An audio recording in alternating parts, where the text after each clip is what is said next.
Bon matin, frères et sœurs de l'Assemblée et ceux qui se joignent à nous, qui ne sont pas nécessairement de l'Assemblée, les YouTubers du monde entier. Vous êtes la bienvenue à cette prédication où nous allons parler d'un texte de la parole de Dieu. J'annonce dès le commencement ce qui doit arriver. Et longtemps d'avance, ce qui n'est pas accompli. Ce texte a été écrit dans Ésaïe, au chapitre 46, au verset 10. Et c'est exactement ce que notre Dieu a décidé de faire ce matin, de nous annoncer quelque chose qui n'est pas encore arrivé, quelque chose qui va arriver. Il a un message. On voit que il y a le messager et l'œuvre du messager. Nous allons commencer par lire la parole de Dieu, si vous le voulez bien. Dans Malachie, au chapitre 2, à partir du verset 17 jusqu'au chapitre 3, jusqu'au verset 6. Vous fatiguez l'Éternel par vos paroles et vous dites, en quoi l'avons-nous fatigué? C'est en disant, quiconque fait le mal est bon aux yeux de l'Éternel. Et c'est en lui qu'il prend plaisir. Ou bien, où est le Dieu de la justice? Voici, j'enverrai mon messager. Il préparera le chemin devant moi. Et soudain entrera dans son temple le Seigneur que vous cherchez. Et le messager de l'alliance que vous désirez, voici, il vient, dit l'Éternel des armées. Qui pourra soutenir le jour de sa venue? Qui restera debout quand il paraîtra? Car il sera comme le feu du fondeur, comme la potasse des foulons. Il s'assiera, il fondra et purifiera l'argent. Il purifiera les fils de Lévi. Il les épurera comme on épure l'or et l'argent. Et ils présenteront à l'Éternel des offrandes avec justice. Alors l'offrande de Juda et de Jérusalem sera agréable à l'Éternel, comme aux anciens jours, comme aux années d'autrefois. Je m'approcherai de vous pour le jugement et je me hâterai de témoigner contre les enchanteurs, les adultères, contre ceux qui jurent faussement, contre ceux qui retiennent le salaire du mercenaire, qui oppriment la veuve et l'orphelin, qui font tort à l'étranger. Et ne me craignent pas, dit l'Éternel des armées. Car je suis l'Éternel, je ne change pas, et vous, enfants de Jacob, vous n'avez pas été consumés. Un long texte, beaucoup de choses à dire. Et Dieu annonce. Dieu annonce qu'il est fatigué. Vous fatiguez l'Éternel par vos paroles. Dieu est fatigué. Il ne voit plus les promesses de Dieu. Et au verset 17, Dieu est fatigué. Mais qu'est-ce qui fatigue Dieu? Qu'est-ce qu'il trouve fatigant? Premièrement, il voit que son peuple voit la paille dans l'œil de l'autre sans voir la poutre dans son propre œil. Pour le peuple juif, ceux qui font le mal, ce sont les païens. Vous lisez au verset 17, « Quiconque fait le mal est bon aux yeux de l'Éternel. » Il voyait les païens, ceux qui font le mal. Ils voient le mal dans leur vie, mais ils ne voient pas le mal dans leur propre vie. C'est fatigant pour Dieu. Deuxième chose qui fatigue, c'est qu'ils mettent en doute la justice de Dieu. Et au verset 17 encore, il va dire, le dernier bout, « Où est le Dieu de la justice? » Troisième chose qui fatigue Dieu, c'est qu'il ne voit plus les promesses que Dieu avait établies depuis longtemps. Les promesses de Dieu ne font plus partie de leur vie. Et Dieu trouve ça fatigant, de répéter et répéter sans cesse. Le peuple regarde les peuples autour d'eux et ils en viennent à la conclusion que ceux qui font le mal, les païens, sont bénis plus qu'eux. Et ça me fait penser au psaume 73. Si vous avez l'occasion plus tard, vous lirez le psaume 73. Dans les 12 premiers versets, le peuple dit, « Je portais envie aux insensés en voyant le bonheur des méchants. » Ou il dit un peu plus loin, il dit, « Ainsi sont les méchants, toujours heureux, ils accroissent leur richesse. » Les yeux étaient portés sur le peuple et les autres peuples, les autres nations et leur bénédiction. Dans la dernière partie du verset 17, le peuple ne voit pas un Dieu juste à leurs yeux. La question du verset 17 est évidente. Où est le Dieu de la justice? C'est où ça? Et Dieu élabore dans le chapitre 3 toute sa réponse. Il dit, premièrement, comment il va établir sa justice finale vis-à-vis son peuple, vis-à-vis d'eux. Et il va commencer au chapitre 3, au verset 1, à établir les personnages qui vont faire établir la justice. Et il va annoncer deux messagers. Il va dire, le premier rôle sera d'aplanir le chemin du deuxième. Le premier messager, et on l'a bien reconnu, c'est Jean-Baptiste. Jésus lui-même cite ce verset dans Matthieu 11,10 lorsqu'il fait la description à la foule, qui est Jean et quel est son rôle, d'aplanir le sentier. Voici, j'enverrai mon messager qui préparera le chemin devant moi. Et Jésus dit exactement la même chose. Mais le deuxième messager est défini comme Dieu lui-même. Dieu lui-même qui revient. Il préparera le chemin devant moi. Et c'est Dieu lui-même qui parle. Et il porte un nom assez particulier, le messager de l'Alliance. Et fait à noter, c'est le seul endroit où c'est vraiment mentionné, le messager de l'Alliance. Pourquoi ce terme?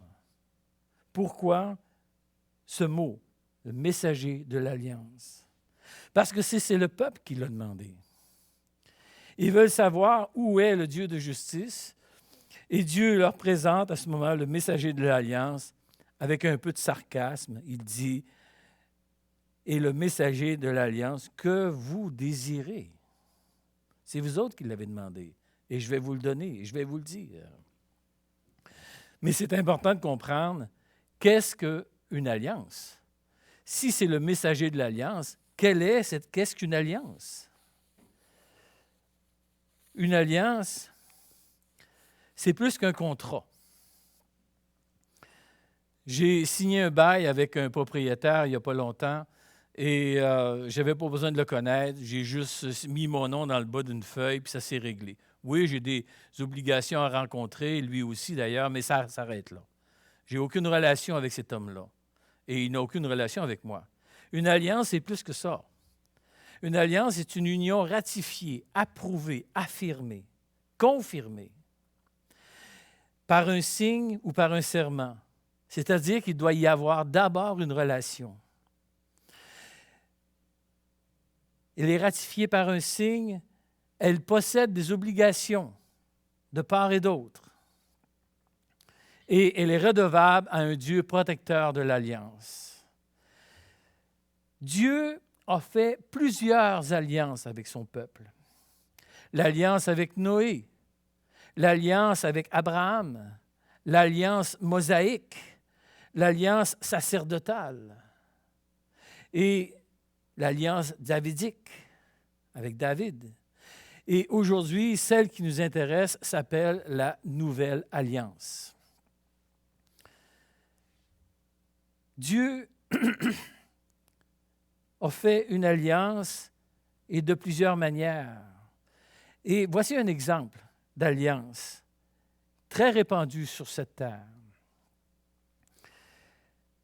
Le mariage. Le mariage est essentiellement une alliance. une alliance que nous prenons entre deux personnes, ou pas deux groupes de personnes pour le mariage, là, deux personnes, qui possèdent un signe et ou un serment. Et on peut voir ce signe et ce serment-là dans les vœux. Lorsque vous vous mariez, vous avez des vœux à prononcer. Et vous avez aussi des obligations. Et lorsque vous vous êtes marié, il y a probablement le célébrant a dû donner un texte, a dû dire quelque part, voici de ce que vous êtes obligé de faire. Et vous avez des obligations de part et d'autre. Et vous êtes redevable à un Dieu responsable, protecteur de l'alliance. Vous êtes responsable envers la personne que vous mariez, mais vous êtes redevable à Dieu que vous agissez bien ou non. Et tout le principe de l'alliance est là. Dans cette nouvelle alliance que Dieu nous donne, Jérémie 31, de 31 à 34, nous donne les termes de cette nouvelle alliance. « Je mettrai ma loi en dedans d'eux. Je l'écrirai dans leur cœur. Je serai leur Dieu, ils seront mon peuple. » C'est une alliance avec des conditions, des obligations et aussi des signes. La loi est inscrite dans le cœur maintenant. C'est les nouveaux signes de cette nouvelle alliance. Si cette nouvelle alliance était originalement pour Israël, Dieu désire que toutes les familles de la terre soient bénies et profitent de cette alliance. Par l'intermédiaire d'Israël, sous l'influence d'Israël, il va dire à Abraham, « Je bénirai ceux qui te béniront, et je maudirai ceux qui te maudiront, et toutes les familles de la terre seront bénies en toi. » Dieu va dire la même chose à Jacob. Par l'intermédiaire d'Israël, Dieu veut créer cette nouvelle alliance. Cette nouvelle alliance a besoin d'être ratifiée, a besoin d'être confirmée. Le texte de Malachie nous donne le messager de l'alliance, celui qui va confirmer cette nouvelle alliance. Bien sûr, on peut comprendre que ce messager, c'est Christ, qui est venu et qui est le seul médiateur entre Dieu et les hommes.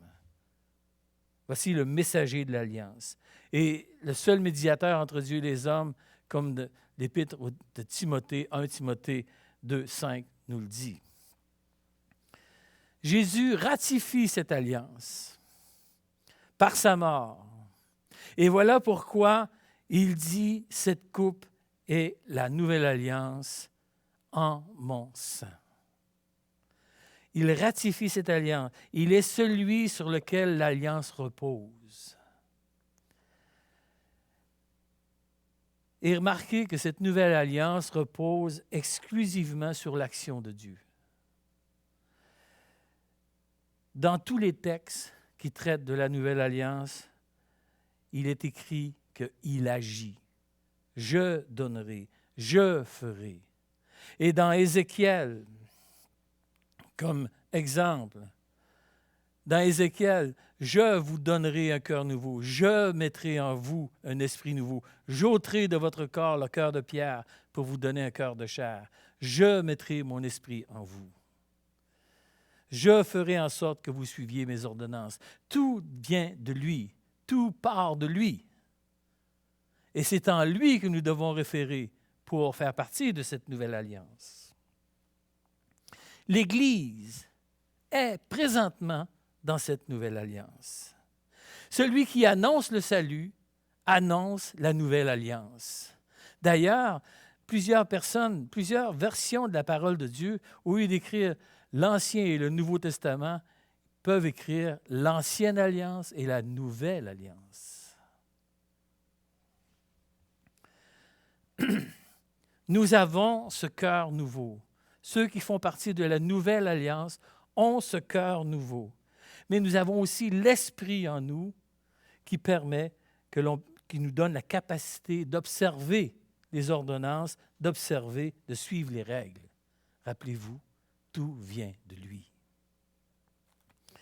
Si les bénédictions de la Nouvelle Alliance sont applicables à l'Église, si on peut dire quelque part que nous sommes maintenant une nouvelle créature et nous sommes dans cette nouvelle alliance, des promesses nationales et physiques concernant Israël ne sont pas encore réalisées et doivent être mises en place.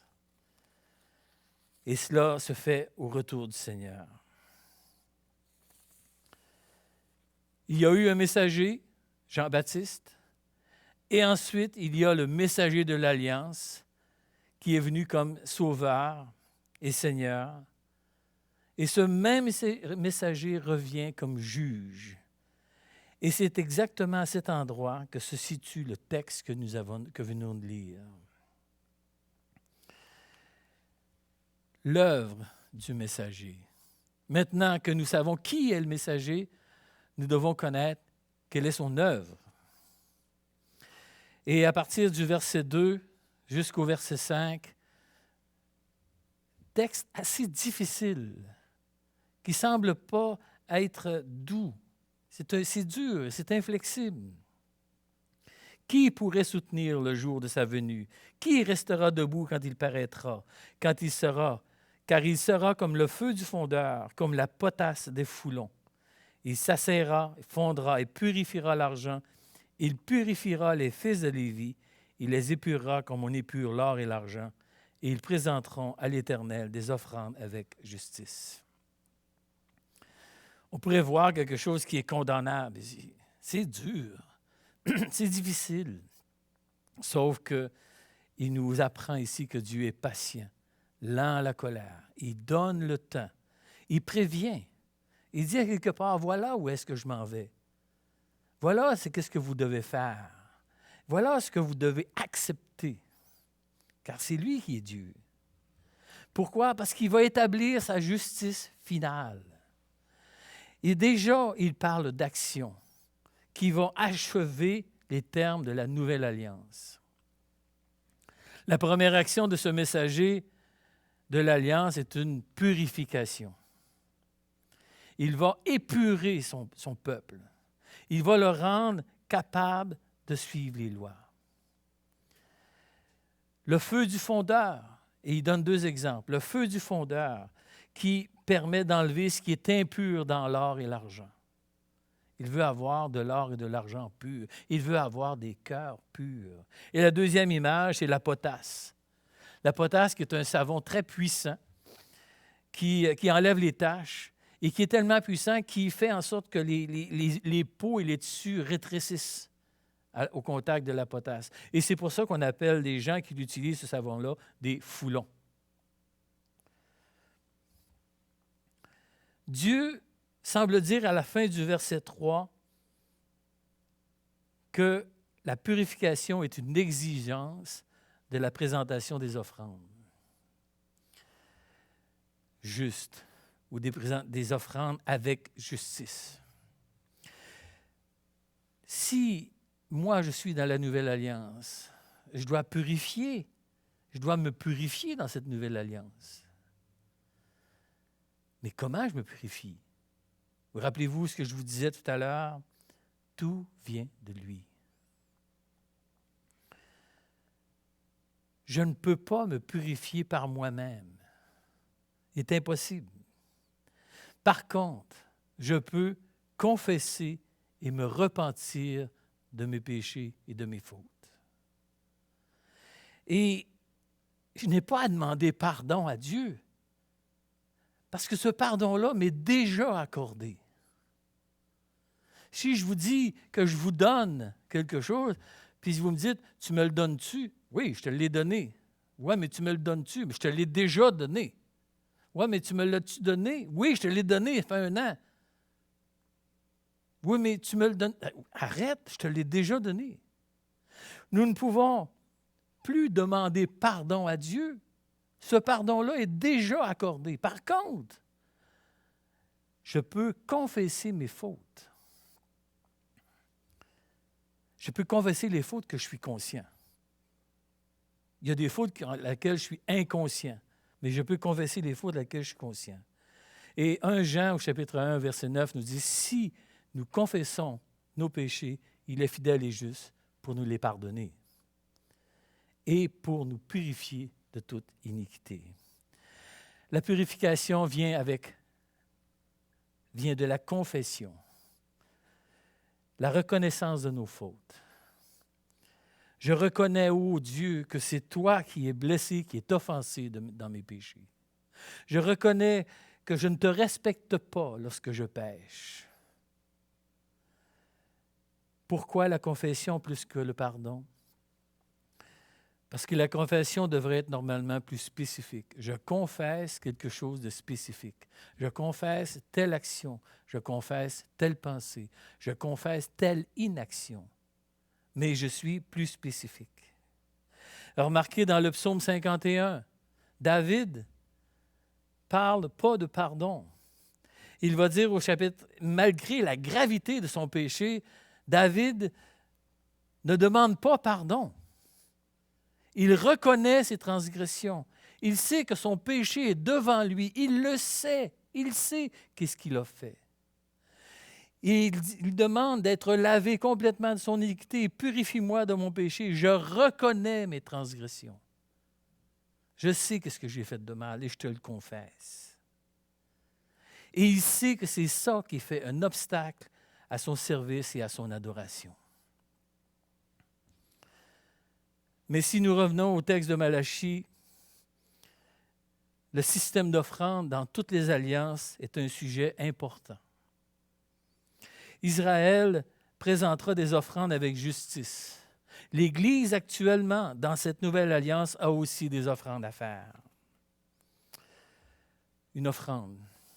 Dieu ne me demande pas d'immoler un bœuf ou une brebis ou une colombe.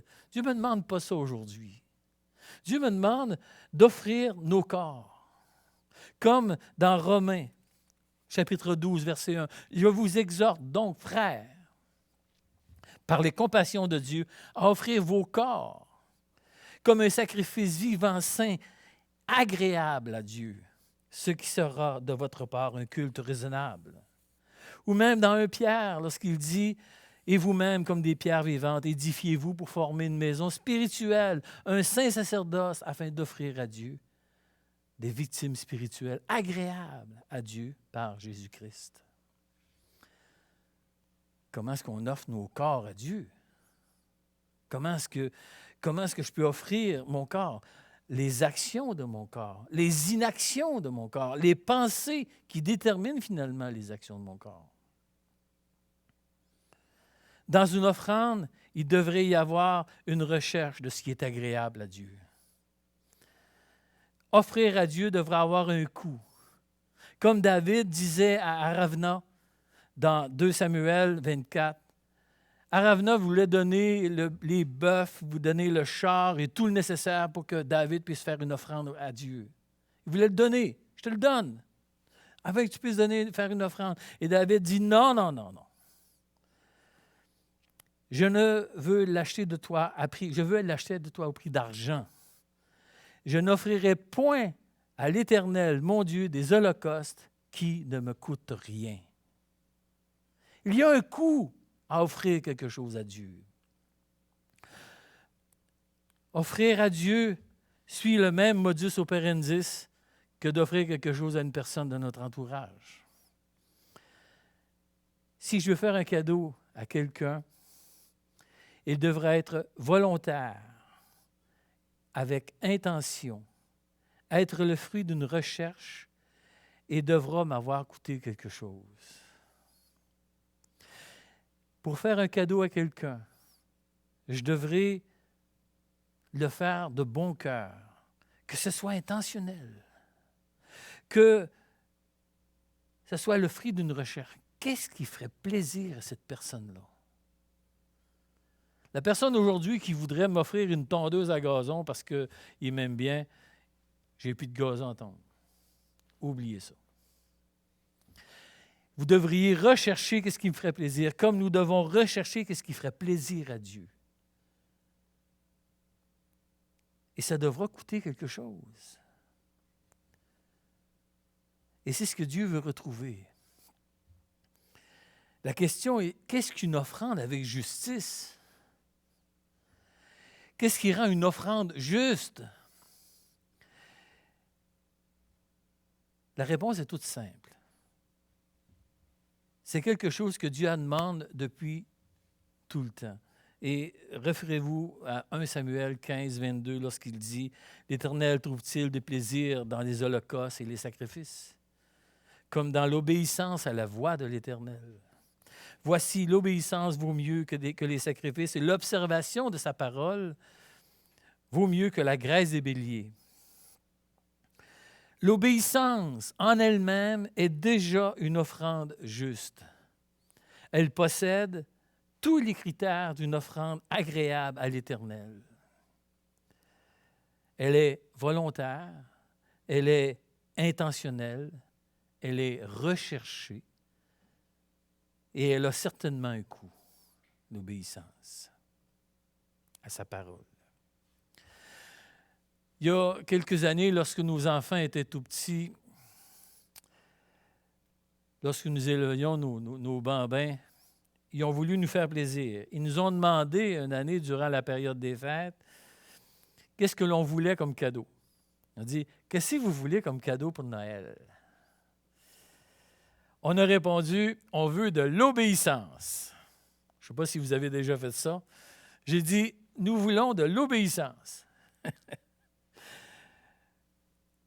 Ils ont resté sans un mot. Ils n'ont pas dit un mot. La deuxième année, qu'est-ce que vous voulez comme cadeau? Et là, ils nous ont dit, si vous voulez de l'obéissance, oubliez ça. Vous n'aurez pas. Ce qu'on aurait aimé entendre. Et probablement, face à notre comportement, qu'est-ce que Dieu aimerait entendre, je crois. On ne peut pas vous garantir l'obéissance parfaite. Mais nous allons faire un effort volontaire. On va faire un effort avec notre volonté. On va y mettre une volonté intentionnelle. On va être intentionnel dans notre parcours d'obéissance, même si on n'est pas parfait. Mais on va rechercher qu'est-ce que ça veut dire obéir. On va faire attention à ce que l'on va faire. On va rechercher qu'est-ce qui vous ferait plaisir. Et même si cela nous coûte quelque chose. C'est ce que Dieu nous demande. C'est ce que Dieu demande à son peuple. Il demande de faire des offrandes avec justice dans le circuit d'obéissance. Or, Dieu sait très bien qu'on n'aura jamais une obéissance parfaite. Mais Dieu demande une offrande volontaire, intentionnelle, recherchée et qui a un coût.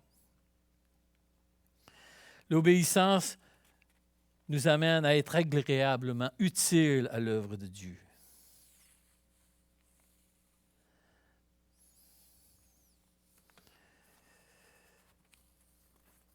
Finalement, au verset 5, Dieu complète sa réponse à la question du chapitre 2, verset 17. Où est le Dieu de justice?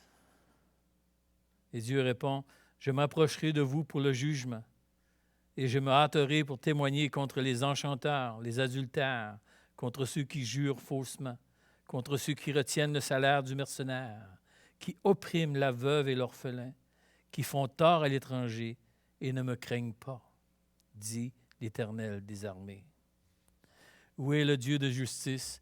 Il vient. Il s'approche d'eux, non plus comme un sauveur, doux et humble de cœur que nous connaissons aujourd'hui,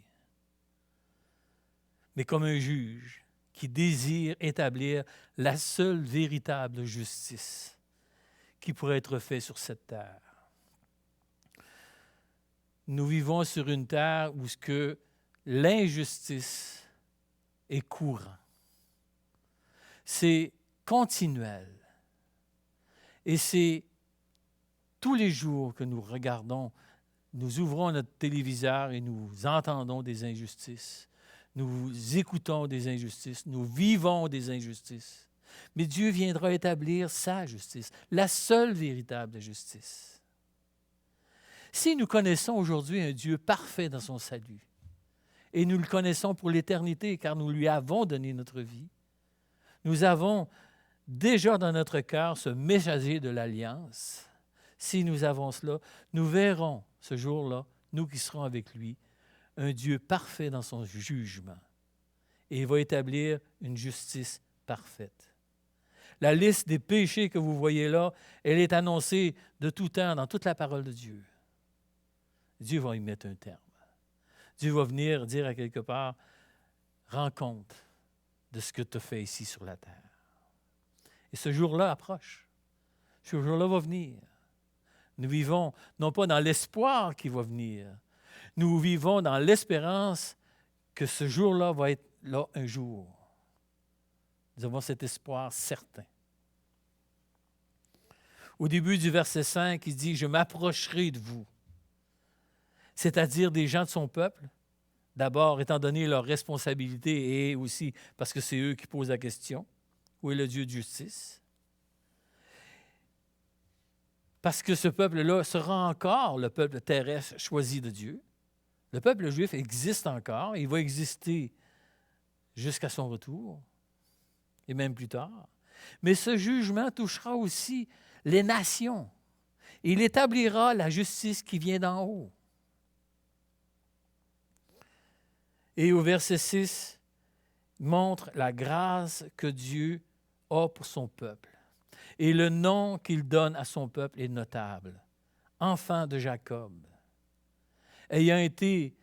Jacob ayant été plus souvent indigne de l'alliance avec Dieu, montre l'incapacité de l'homme à suivre Dieu par lui-même. Tout vient de Dieu. Mais en même temps, ça nous montre au peuple de Dieu la fidélité de Dieu, en sorte que malgré leur désobéissance et leur infidélité, malgré qu'ils méritent la mort, il dit ici, vous n'avez pas été consumés. Je vous ai gardé en vie, malgré tout ce que vous pouvez faire, malgré les atrocités que vous pouvez faire.